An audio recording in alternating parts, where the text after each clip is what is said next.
Thanks so much for joining us here today. It's so good to have you back on. So do you need a little pick-me-up right now in politics? Well, I'll give you this. Let's take a look at some of the data that we just got from the elections that happened on this Tuesday. A reminder, those elections that were a huge success for Democrats across the country.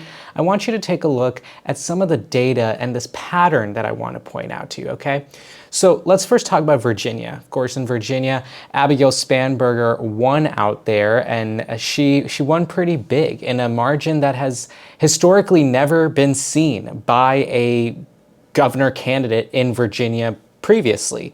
So let's take a look at that. So she won 57.2% out there, and her opponent Winsome Earl-Sears got 42.6%.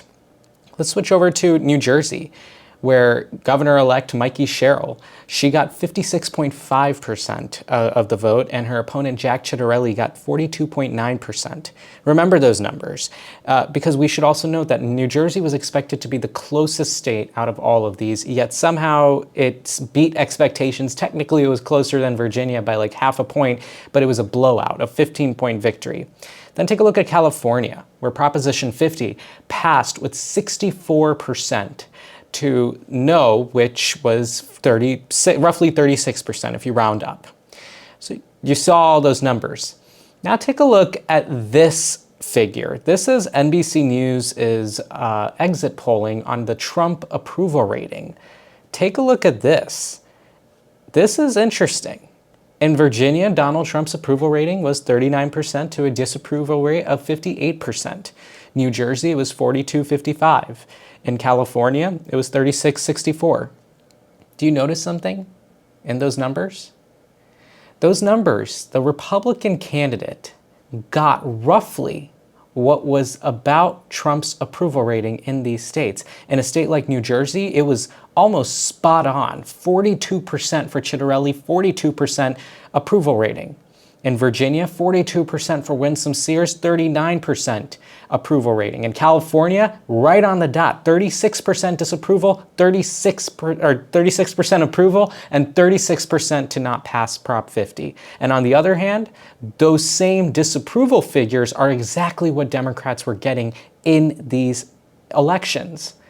That is to say that there is a new pattern that I am noticing beginning to emerge, which is that Republican candidates, there's this long myth in polling, which was that Trump voters typically do not honestly participate in polls. And that's just because they, could be for a variety of reasons over the years. Either they didn't want to share privacy reasons. Sometimes there is real cases of embarrassment to declare support for Donald Trump. Whatever it was, the long-standing understanding in polling was that you don't usually take what Trump's count is at face value. Well, I think the elections on Tuesday night might be pointing in a new trend. There's this new movement across the country of Trump supporters feeling very emboldened to be very open about their views and about their support for Trump, which is like great, good for you on a bunch of levels. But if we looked at it purely from a mathematical polling perspective, it's a great way of now showing exactly what those indicators mean. And if what we saw on Tuesday holds true, then we might be able to use the Trump approval rating data as an accurate measure of exactly where the 2026 midterms are going. And that's why you clicked on today's video, which is about the Senate elections for 2026. There are a lot of races happening across the country, and so people are curious as to exactly how things are headed. You might have seen this article from Politico, which is talking about how Democrats are becoming more ambitious about their chances in 2026 and are actually considering expanding the Senate map for themselves into states that were previously deemed uncompetitive. So there is this feeling among Democrats, this emboldenment, that when you look at the disapproval ratings, and I want to take a look at that with you in just a moment, in some of these states, exactly what that might mean for the party's chances, both the party's chances moving forward. So let's talk about it. So if you look at this, I got a handy dandy map here of exactly where things are looking, how things are feeling right now. And in this map that we have over here, you can see that there are about 30 or so states that are that are competitive this year. So I'm going to knock this out right now, and I'm going to just start marking these states as safe Democrat, safe Republican, because there are still states that are, regardless of what we believe, no matter what happens, they are going to be Democrat. So I'm going to first mark the Democrat states: Oregon, Colorado, New Mexico, Illinois. Illinois has a very interesting Senate primary, and I got to interview one of those candidates running in that Senate primary, Lieutenant Governor Juliana Stratton. I highly suggest you tune into that interview. I'll attach it right here. Take a look at that interview. It's a good one. Minnesota, that's an open seat, but still it's expected to be pretty reliably Democrat. If we look at the East Coast here, Massachusetts, Rhode Island, no-brainers. New Jersey, Delaware, always. And then I think that is Virginia. Here, Virginia is also expected to, and it's not because of Abigail Spanberger's win. It's because even the incumbent senator right now is more likely than not to be elected. And then let's take a look at our Republican states: Montana, Idaho, Wyoming, South Dakota. Pretty much not even on anyone's radar. Kansas, done. Oklahoma, Arkansas, Louisiana, Mississippi, Alabama, Tennessee, Kentucky, West Virginia, South Carolina, and Florida. And I know Florida might seem like a controversial one to put into that column, but that's not necessarily the case. Florida has long proven to be shifting more and more towards the right, and it doesn't seem like that pattern is going to end anytime soon. So that's where those states are. And so that leaves us with this really interesting assortment of states from across the country. And I want to talk about all of those Senate races because they all deserve your attention, and they deserve more national attention, more coverage, because they are actually really intriguing. And so the first state I want to start with, and then after we do all of that, I will I will give you a more honest prediction of exactly where I expect these states to be. But I want to start first with Texas. Texas has not traditionally been a competitive state on the general election level.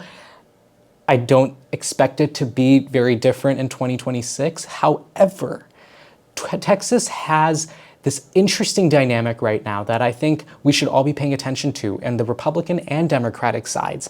For the Republican side right now, incumbent Senator John Cornyn is fighting for his political life. He is the senator right now. He's like the one who actually represents the state, but he is fighting for his political life right now because the Attorney General of Texas, Ken Paxton, he's this interesting character.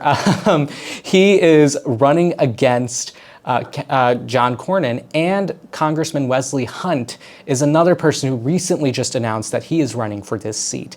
That is making this Republican primary really competitive. But the reason I point out that this primary matters is because Ken Paxton is a really bad candidate. I mean, feel how you feel about his politics, feel how you feel about how he's done as Attorney General, but as a candidate, he has proven a lot in many cases that he is not candidate material, not electable.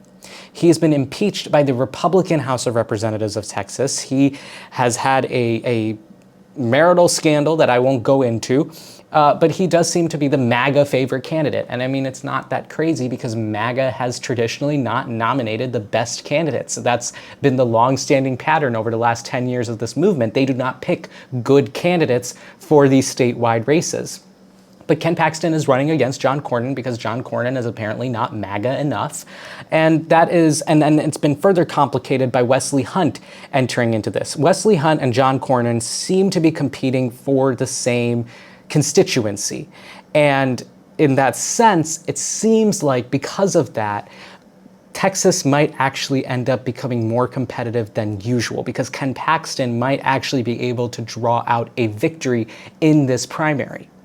And Ken Paxton is uniquely a pretty bad candidate because of all of his scandals, but also because of his general demeanor as a politician, where you might look at suburbs in like Houston and Dallas and Austin, where people might be a little turned off by Ken Paxton's behavior or might not turn out to vote for him. And so that's why I pointed out there. But then uniquely on the Democratic side, there is actually a strong pool of candidates, or actually, in my view, a strong candidate who I think more people need to be talking about. On the Democratic side, we have Colin Allred. He ran previously in this seat back in 2024 against Ted Cruz. Ted Cruz obviously has never had the most stable relationship with elections in Texas. You might remember when he ran against Beto O'Rourke in 2018. I remember that race. It was very close. And I think Beto O'Rourke came within 3 points of ousting Ted Cruz. So anyway, Colin Allred ran against Ted Cruz in 2024. I talked about him on the show. And I said that he had some interesting promise behind him. He had this interesting profile. Colin Allred is running again. But the candidate I am more interested in, and I think more people should be paying attention to, is James Tallarico. He is a Texas state legislator who more people need to be talking about because he has this very promising bio and this very promising background. He has a religious background. He's a Democrat that speaks to these affordability issues. Joe Rogan had him on his podcast, which is like, if you're a Democrat, that's like a wowza type of thing. So James Tallarico is running in this race. I encourage you to do more research on him. But if you thought about Ken Paxton against James Tallarico, that I can imagine being a very hotly contested and watched Senate race, regardless of how the results might end up, 54-45, you never know. But I think it would be a very close race and a very interesting one to watch. So Texas right now, I think, is in that iffy, we should watch this state territory. Moving on, Alaska. Alaska is not a state, again, that you usually see. It's usually written off as a Republican stronghold. But in Alaska, we'll get to Nebraska in a second, they rhyme. But in Alaska, the former Congresswoman Mary Peltola, she lost her House race in Alaska, but she actually was, we should note, elected to be the representative for Alaska as a Democrat. For the first time in 50 years, she was the first Democrat elected to represent the state. She lost in 2024, but she's being floated as among the strongest candidates of this cycle. And she's being courted by Chuck Schumer to represent Alaska in the U.S. Senate and run against Dan Sullivan, who is up for re-election there.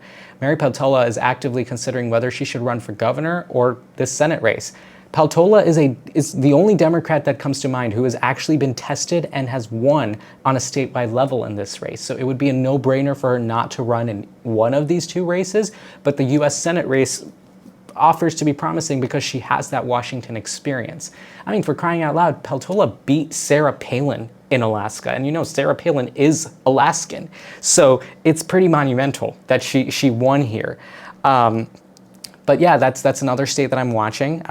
Then there's Nebraska. Nebraska, I think, is more likely than not going to be Republican, but there's a very close race to be watching here, and that is between Dan Osborne and the incumbent over there in Nebraska. And what's worth talking about is Dan Osborne ran up the numbers in Nebraska when he ran in 2024 against in the last Nebraska Senate race against the Republican back then. And it was against everyone's expectations. Dan Osborne ran up those numbers. It was very impressive that he did that. And it was because he's not a Democrat. Actually, Democrats in Nebraska did not run a candidate of their own and instead backed Osborne. Osborne ran as an independent and said he would work with Democrats if elected. But he ran on a very moderate platform, a very basic economic issues platform, and he found a lot of success. He came close in Nebraska. And so he's running again, and he is a favorite among a lot of people on the left in Nebraska and in Democratic politics across the country because he's shown that promise for this seat. And so he's running right now against their incumbent who's running for re-election. So I encourage you all to take a look at Dan Osborne. He is a type of candidate that has evoked interesting spirits from across the country, and more people like him, I think, are running, and we're going to talk about another Dan Osborne-like candidate in a few states, so pay attention to that. Then there's Maine. You might have heard about this race because of one of the candidates, Graham Plattner, who is running in this state. So Senator Susan Collins currently represents the state, and Susan Collins is the only Republican senator to represent a state that Kamala Harris won in 2024 that is up in 2026. So it's a very narrow niche categorization. But what this means is Susan Collins is running against headwinds for this seat. And it is possible that Susan Collins faces a tough challenge in Maine. She's won here repeatedly for, I think, over 30 years now. There was that, I remember when she ran back in 2020 against the Maine House Speaker, Sarah Gideon, and everyone was like, oh my gosh, it's going to be so close. And then Susan Collins easily won in 2020. So I'm going to be careful not to, get excited about the prospect of a Democrat or a progressive winning out here. But I will note that this election map is seemingly less palatable to a Republican, just in general, and especially after Tuesday, we can say with a little more certainty that it is not an ideal map for a Republican. So Susan Collins is definitely on that, beware list of candidates. She's running in a tough race. So she's going to be the Republican more likely than not. And on the Democratic side, there's a fierce competition between the governor right now, Janet Mills, and then the person I mentioned earlier, Graham Plattner. So Graham Plattner was this candidate who excited a lot of people. He was, again, one of those working class types, just like Dan Osborne in Nebraska. And he was speaking to issues in a way, very eloquently communicating issues and topics that people should be excited by. And he was very good at communicating.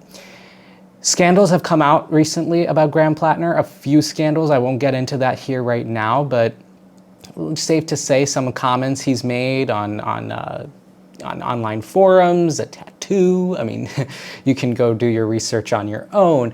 But he's definitely gotten himself into some hot water. And around that same time, Governor of Maine, Janet Mills, who a lot of establishment Democrats were very excited to consider, announced that she would be running, very close to when all of these stories on Dan Osborne came out. So someone was doing their opposition research really well. But yeah, Janet Mills is running in this state, and she is won statewide here. So it is seen as, two strongish candidates. I don't know if Graham Plattner is considered a strong candidate anymore, but when you look at the policy chops, there's some polling out there on him in terms of his strength, and they say like he has this ability to win working class people. Anyway, Janet Mills is running here. And so two candidates who are very strong. The only thing is, if Janet Mills wins, she would actually be the oldest ever new senator. So the oldest person to ever be sworn in for the first time as a U.S. senator. So amidst this conversation in the Democratic Party of moving away from older people and embracing the younger generations, I don't know if nominating a 78 or something year old candidate would be necessarily speaking to that.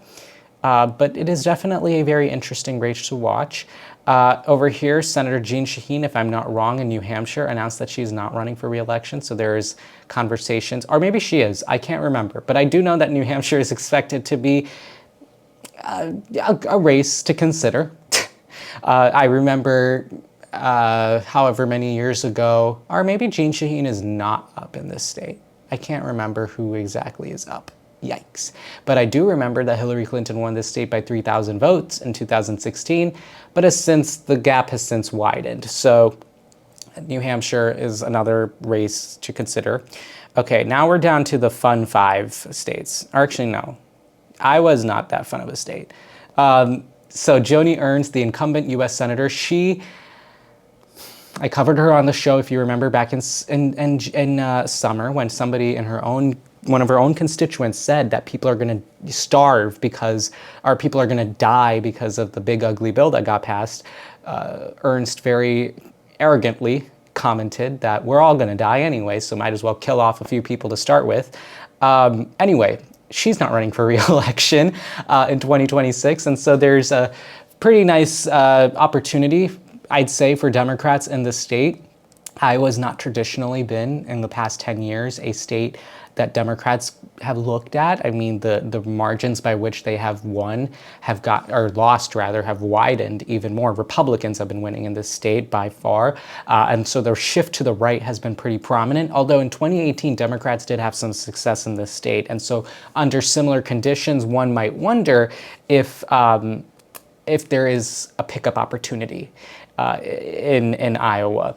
Anyway, so Iowa, there are some Democrats running there. I believe their state auditor I think he's running in this state. I think a veteran is running in this state. Two very strong candidates that I have heard about.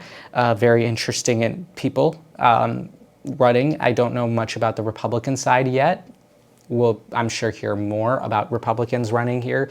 But Democrats, I think, could have an opportunity. There's this question. So if you remember, before the 2024 presidential election, there was that Ann Seltzer poll that came out that had Kamala Harris winning this state by 17 points. Ann Seltzer never really has issued polls. She kind of quit after that.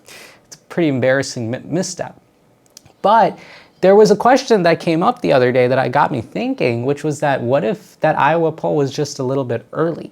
What if it was just a little bit early and not necessarily reflective of what was going to happen in 2024? I didn't take that too seriously, but it begs the question, like, there is maybe some appetite in Iowa because Joni Ernst is not liked by her own constituents a whole lot. And I would imagine after the big ugly bill that, reminder, takes 17 million people off of their health care, and particularly will, I'm sure, affect Iowans, or the tariffs that Trump is putting that is hurting Iowa farmers, I am sure that a Republican is going to have challenges. And so when you run candidates like the ones that Iowa has and that has presented, I heard one of them on Pod Save America not too long ago, I was like, maybe there's a chance that that a Democrat wins. Although Iowa is still one of those states that Trump won by 10 points, even though the poll said 17-point loss. So I would be wary of the whole idea that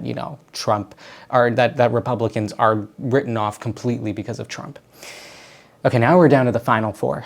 These are 4 states that I think, if Democrats had the opportunity to win control of the Senate, it is these 4 states, and a couple more.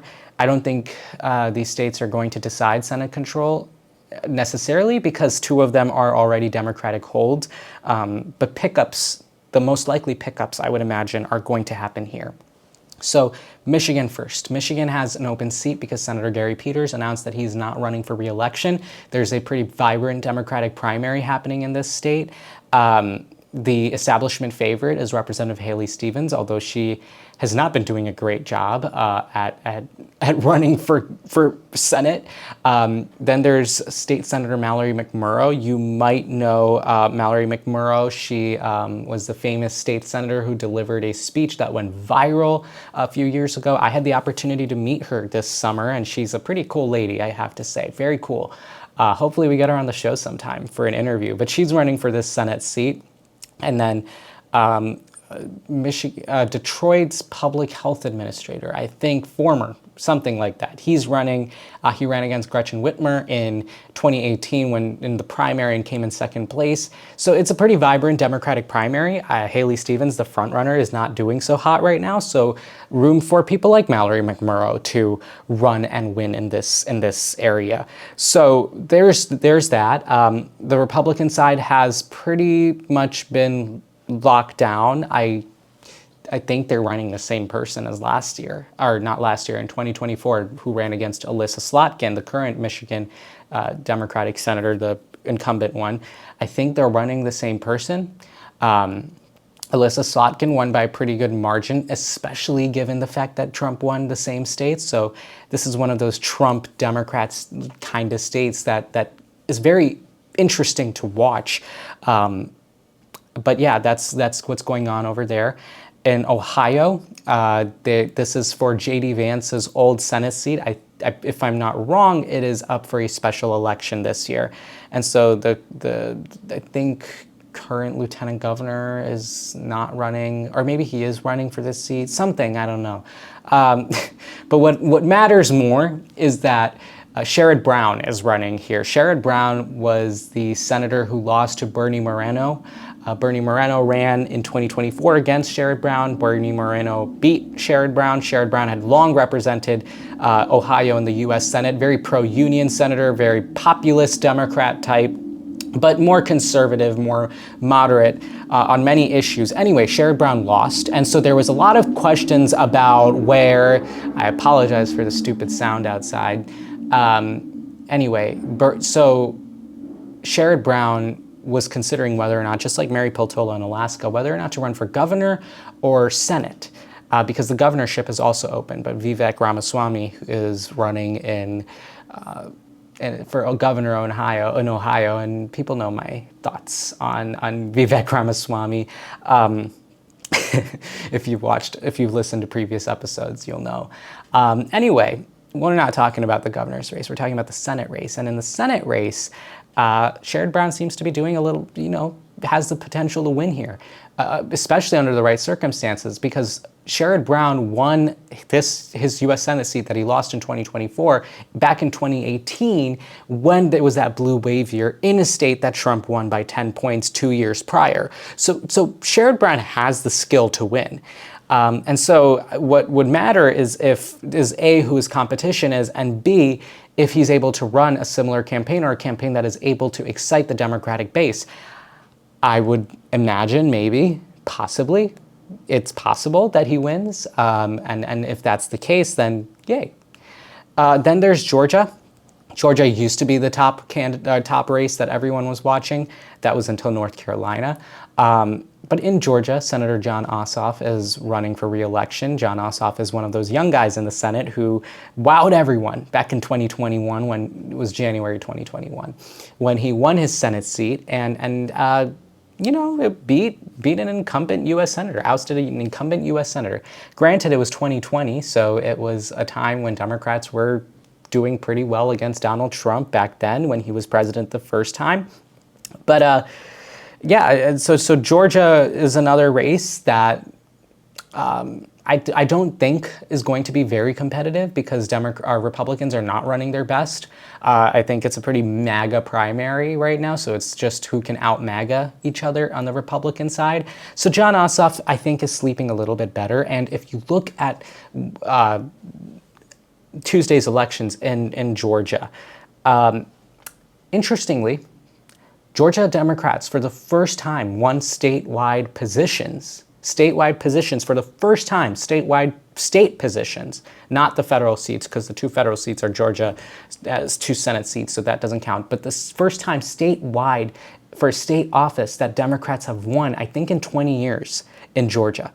That just happened on Tuesday. And that was and it was serving as a big proxy for what statewide elections could look like in Georgia.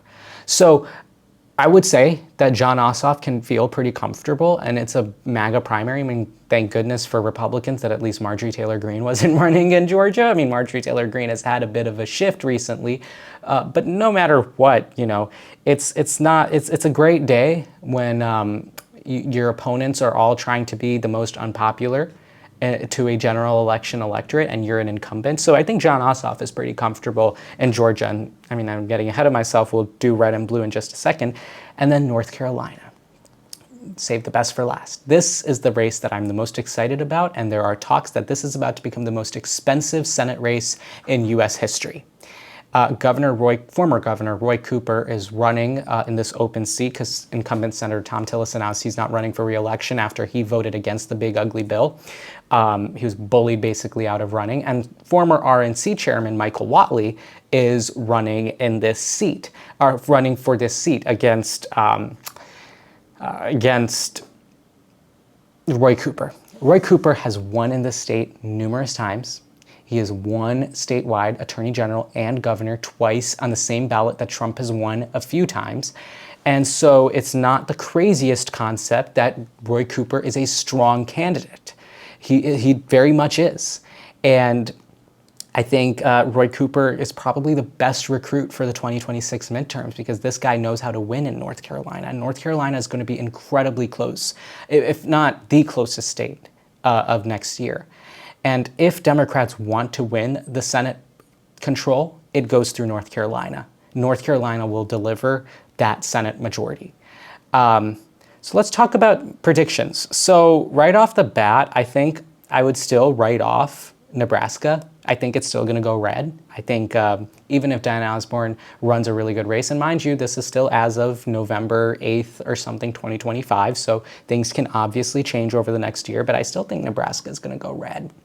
I think at the same time, New Hampshire, blue. I think Georgia, I already said, Georgia is going to be very close, but I still think at the end of the day, it's going to go blue. I think depending on Mary Peltola's decision, it could go blue or red. So for the intent, for the purposes of this video, we're going to say that it's going to go. I would think if Peltola ran, she could run a really good race, and she's proven that she could win statewide, but she's also lost more recently. So I would imagine that Alaska goes red, but again, we're still waiting. Iowa, I think Iowa could, again, has potential, but as of today, I would still mark it as red. Texas is another state I don't know. This is one of those states where you're like actually wondering, like, ooh, what if it is a Talarico versus Ken Paxton race? If we looked at Trump's approval rating in Texas, 2.5 points underwater. In Texas, that's a pretty, interesting bit. That's for 2024 voters, but if you look at it across all voters, he's underwater 21%. This is the Economist's aggregation of all of this. That's pretty bad. Texas is not looking too hot for Trump right now. It's not great. So I would imagine that if if this pattern holds up, and say it ends up being a Talarico and Paxton primary, and that's what it actually looks like the most likely right now, I'm not going to give Texas to the Democrats lightly. I think in a world where Texas is being won by Democrats, it makes a case for why not Alaska and others. But I think Texas is a unique situation where exactly its statewide elected officials are, and how Ken Paxton is just a uniquely bad candidate. And if he wins here, he wins. Or in the primary, he wins. But if it's Talarico against him, I don't know. I'm gonna mark Texas as blue. I know it's crazy. I know it's not traditional, and I know people are gonna be upset about it. Comment all you want. That's what I feel. Maine, I think Susan Collins is in trouble. I think she really has a dark path ahead of her because the problem is Susan Collins has had a few iffy votes in the second Trump administration. She represents a blue state from 2024. She's running against a really tough tide. And if Graham Plattner wins or Janet Mills, both of them would be strong Democrats. Janet Mills might be more challenging, but then again, it's an old person running against another old person, so you kind of cross off both. And I think in a time where the sentiment is increasingly more in favor of Democrats, especially after Tuesday, I keep saying especially after Tuesday, but it matters. And Tuesday's elections really inform a lot of what I believe with this prediction. I think Maine is going to go blue. People said it in 2020 and we were dead wrong, 10 points off. But, again, we're a year out, so I still think it's possible. Michigan, I think, is more reliably blue than most people give credit for. It's gone red on the presidential level twice since 2016, but other than that, Democrats have clean sweeped many of the statewide races, and I think they have control of the legislature in Michigan, Senate and House. If you run a strong candidate who can excite grassroots voters like Mallory McMurrow, I think it's a done deal. Michigan, Democrats. North Carolina, Roy Cooper is a strong candidate, and Michael Whatley represents the MAGA establishment. I would imagine if I was betting on this, I would bet Roy Cooper wins. I would bet that Roy Cooper wins and comes out on top. So it then comes down to Ohio, as it always does. No, it doesn't. But Ohio is going to be a very interesting case because Vivek Ramaswamy is very likely going to be the candidate for governor at the top of the ticket. So in that case, and again, Vivek Ramaswamy is a uniquely bad candidate. And so when you're running with a MAGA figure who is uniquely bad, being a candidate and you have Trump as your standard bearer, it's possible that Sherrod Brown pulls this off. Sherrod Brown's pulled it off before in a red state, in a Trump state. He's, I think, the only person on this entire map who's done it, except for maybe, well, Alyssa Slotkin's also not on this map. I think he's literally the only person on this entire stage who's done it, other than maybe Roy Cooper. So Sherrod Brown has to prove that he's capable of it. But after Tuesday's elections, I would say Ohio goes blue. This is what the map is, 51-49. That would give Democrats the control. I mean, you could still put Texas in the red column if you want. I think if Tallarico runs against Paxton, like, it would be insane. And I think it would be a really cool race to watch. But at the end of the day, I think that Tallarico could pull it off. I think Tallarico has proven that he has this capability and the skill to appeal to these suburban voters, to the voters in Texas who make those, who decide elections. And again, don't forget Trump's approval rating in this state. Underwater, not great.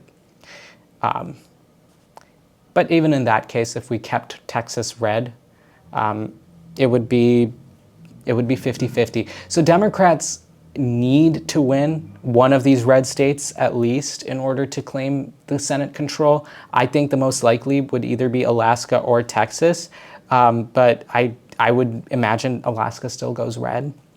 And I'd still hold by my vote right now. If it was Tallarico versus Paxton, it could go blue. Again, we're not even past the primaries. So it's not like, you know, it's not like we can say for certain who's going to be on that ballot. Because Democrats could also put up really bad candidates. And in states like Illinois, I won't say who, but in a state like Illinois, they could put a really bad candidate. I don't think Illinois is going to vote for a Republican, but, you know, if you have a really crappy candidate, you can wow us.